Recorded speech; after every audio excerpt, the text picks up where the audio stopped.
પાંડેસરામાં આવેલી police colony નજીક બે અજાણ્યા ઈસમોએ બે પિતરાઈ ભાઈઓ પર ચપ્પુથી હુમલો કરી એકને છાતીમાં ચપ્પુ ઘુસાડી ભાગી જતા સિવિલમાં તેને મૃત જાહેર કરવામાં આવ્યો છે।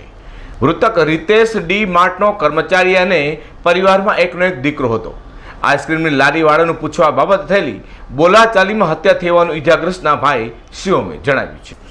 સુરતમાં હાલ કાયદો વ્યવસ્થાની સ્થિતિ મરી પરવરી હોય તેમ લાગી રહ્યું છે। સુરતમાં સામાજિક તત્વો રોજે રોજ ગંભીર ગુનાઓને અંજામ આપી રહ્યા છે, ત્યારે પાંડેસરામાં આઈસ્ક્રીમ ખાવા નીકળેલા બે પિતરાઈ ભાઈઓ પર કરાયેલા જીવલેણ હુમલામાં એકનું મોત નીપજવા પામ્યું છે। તો મૃતક રીતેશના પિતરાઈ ભાઈ અને હુમલામાં ઇજાગ્રસ્ત થયેલા શિવમે જણાવ્યું હતું કે અમે 3 મિત્રો રીતેશ, શિવમ અને સત્યમ પાંડેસરા પોલીસ કોલોની નજીક આઈસ્ક્રીમ ખાવા ગયા હતા।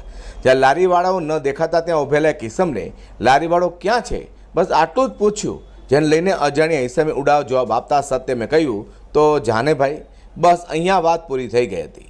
અજાણ્યો ઈસમ પણ ત્યાંથી જતો રહ્યો અને થોડી વાર બાદ એ અજાણ્યો ઈસમ સ્પ્લેન્ડર બાઇક પર બીજા એક ઈસમ સાથે આવ્યો હતો।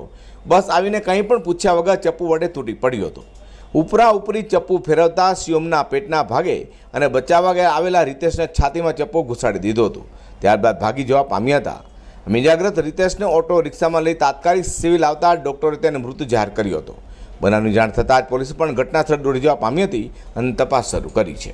વધુમાં મૃતક રીતેશ પરિવારમાં એકનો એક છોકરો હતો। એક બહેન અને માતા પિતાને રીતેશના મોતની ખબર પડતા જ પરિવાર શોકમાં ગરકાવ થઈ જવાનું વધુમાં શિવમે જણાવ્યું હતું। અઝર કુરેશી સાથે પ્રકાશવાળા।